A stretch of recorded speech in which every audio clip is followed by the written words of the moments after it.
пушката ви е на съвсем малко разстояние от изстрела. Тоест, дигате 3 см, бум. Това е. Мисъл. Сканираш ляво, дясно, оглеждаш. В следващия момент, в който го видиш, туп. Това е. Значи, супер елементарно. Има още едно нещо. Когато вървите така и сканирате така. Да. Това никога не се прави. Най-малкото защо? Вдясно имаш човек. Вървя така, вдясно имам човек. Айде, хванахме. Отиде на кино. Цевта върви след погледа, за да може веднага да реагира. Разбираш ли? Цевта следва погледа. Където гледате, там ви сочи оръжието. За да може, ако го видите този човек, веднага да реагирате. Само веднага вдигате пушката, дум-дум и е готов. Няма така. Това при никакви положения да се прави. Гледаш натам, търсиш враг и в същия момент пушката ти сочи нататък. В повече случаи няма се сами и няма да ви се наложи да гледате на 180 градуса. Ще покривате една малка дъга, примерно 90 нещо. Максимум 90, за да мога да изпълните максимално кратко движение на пушката. От тук до тук. Нещо такова, даже са по-малко, може би 80. От тук до тук. Айде сега следващия, втория ще гледа примерно вдясно или вляво и на вас няма ви се налага да гледате цяла в една линия. Всички искам да вървите в ниско положение на готовност. И никой да не прострелва предния в газа. Гледате над мерната линия. Айде, Гена, ти си първа. Айде, Гена. Така. Пръстите ти сочат напред, на където вървиш, на там ти сочат пръст. Давай. Много ти е ниско пушка, малко по-висока е вдигата. Така, сега ще маркираме и стреляме. Стреляй! Тук. Давай. Стреляй! Тук. Значи не спирайте в произволно положение. Чакай малко. Не спирайте в произволно положение. Виждате враг. Не спирайте примерно така. И тук. Виждаш ли що? Не съм си в идеалното положение, не съм си в стойката, която ми е удобна. Не ми е стабилен изстрел, най-малкото. Второто, ако тук ми се наложи, не го оцеля, то си вдига пушката към мен. Трябва да се придвижа на някъде. Ще загубя време да направя така. Видите? Спирате в идеалното си положение. Враг. Тук. Ти се движи. Айде, давай. Част движението на страни и други ще Давай, така. Много върти, по-малко върти, няма да ти се налага чак толкова. Гледай над мерница, сваля малко. Малко, над. Стреляй! Тук. Стреляй! Тук. Добре, айде, next. Значи пак си извърташ. Пак си извъртам, нали? Да, и се въртиш много наистина. На гърдата. Перпендикуларно пушката. Виждате пушката. Така, виж. Нямаш. Пушката перпендикуларно на тялото. Добре, тя не дръпни го настрани да не бавим всичко. Да. Айде, баджаначи! Бъди човек, моля ти. Така. Айде сега. Баджанак, тази дръжката е толкова напред, че като ти изпълни. Давай. Стреляй! И просто дигаш пушката пред. Да. Виж. Чакай да правя какво да кажа. Давай. Значи, направи го така. Добре. Малкият гъба е добре. Айде, давай. Чай сега, ти при теб упражнението ще е друго. Не, той няма да играеш с снайпер по причал. Право напред. Не ми направи си го тогава това упражнение, защото за пушка е важно, за снайпер е друго. И просто си дръпирате. Така нареченото канадско отбранително упражнение. Нещо е такова трябва да. По-надолу е, сваля надолу, ти трябва да гледаш над нея, разбираш? Не, чакай, стой. Ето каква грешка направи той. Слушате ли, перкуци? Грешката, която направи той сега, може би защото е с снайпер, може да няма да направи с пушка. Грешката, която направи той. Той да върви в ниско положение на готовност и вместо да свали пушката, за да гледа, той направи следното нещо. Дигна си главата, за да гледа. Какво правим? Ставаме по-голяма мишена единствено само. Нищо друго. Вместо да свали пушката, дигна главата. Разлика. Нали правите разлика? После свикал я да се крие. Айде. Просто ще си пътувал. Давай, стреляй. Много гледай се. Давай. Сава, давай.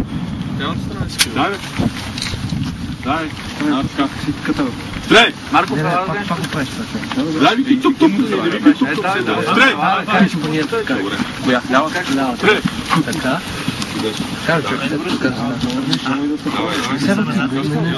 Стреляй! Имате грешката с позицията на така. Виж, то как? Десни. Не го завърти на тука, за да стреляш така. Ето тук е цялата грешка. Аре, Любе, в ефир си. Оставаш Стреляй! ти краката. Тук къде гледаш? През горния? Така.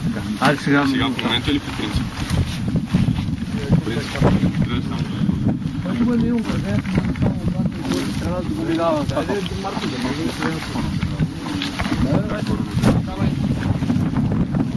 Пак се въртиш. Бутвай.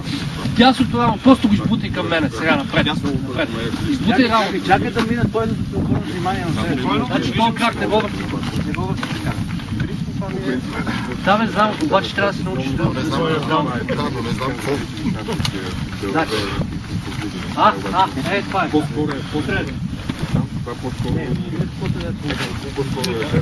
Идеално ти положение.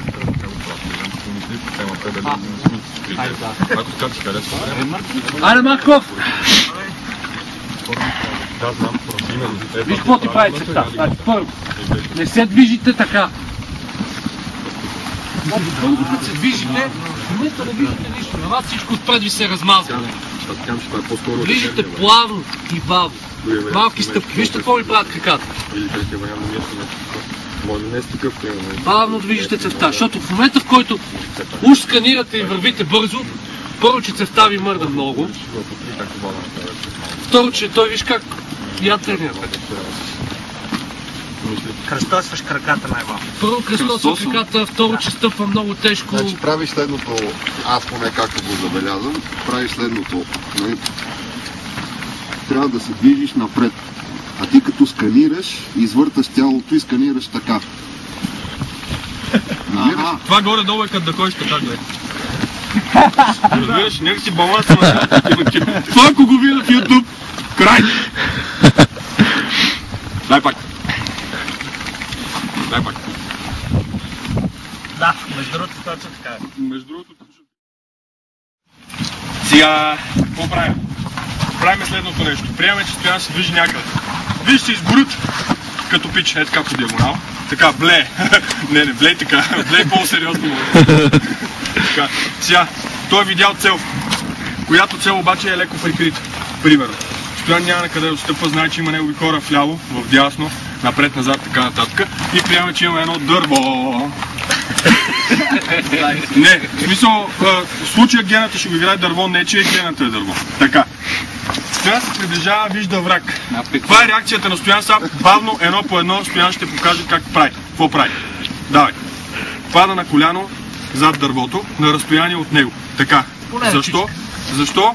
Има разстояние между Стоян и дървото. Сега. Първа точка. Дървото е едно добро прикритие, нали? Все пак. Обаче той трябва да може да стреля, ако не се премести на там, от другата страна на дървото. Какво прави Стоян? Примерно. Или сменя ръката и стреля от другата страна, обаче цевта му минава през дървото. Ако Стоян не застани напред, ако Стоян... Не, напред. Стоян се залепи с дървото, както сте виждали ъгли и дървета в много филми, трябва да се мести на там, премести се от другата страна на дървото, да стреляш отляво по него. Охо, чай сега, ходиме назад, ходиме напред, местиме пушката. Значи, Държи се заклона. Максимума, независимо дали сте коляно или прави, е така, че цевта ви максимум трябва да мине на съвсем малко от пушката, от дървото. Тоест минимума. Тоест най-близко. Най-близко. Така. Идеята е следната. Във всеки случай, пак ще може. Така, не е хубаво да минавате и така през дървото, а е хубаво да минавате така. Разбираш, надолу. Защото две основни неща. Това мога да не е дърво отпред. Това мога да е аз избицам, сме ходили някъде, изведнъж ни запукат и в следващия момент един тръгва натам, аз виждам, че сбицам стреля натам и аз трябва да мина. Няма да мина така, защото ще го преба. Минавам отдолу. Няма да стрелям, но ще мина отдолу. Второ правило за сигурност. Да. Пушката не трябва да сочи към ваш човек. Така, това е идеята. Това е другото. Примерно, ако съм крекнал така, нали? И ми се наложи да легна. Какво правим? Какво правим? Аз трябва да се дръпна назад, за да не си ударя главата в него, като лягам.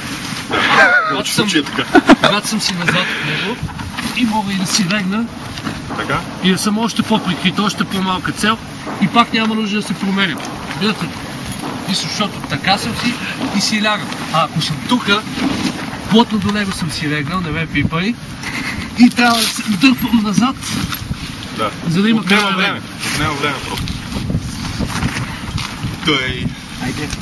Айде сега мога да ми чакате малко. Айде, аз Стоян ще го играем дърветата, вие ще клякате пред нас. Айде. Кой не знам? Къй си дай да ми клекте пред? Кой? Тръгвай. Имаш контакт. Тук. И малко си далеч, още малко. Премести се, ако трябва. В смисъл, идеята е така, да си прикриеш, да го направиш правилно.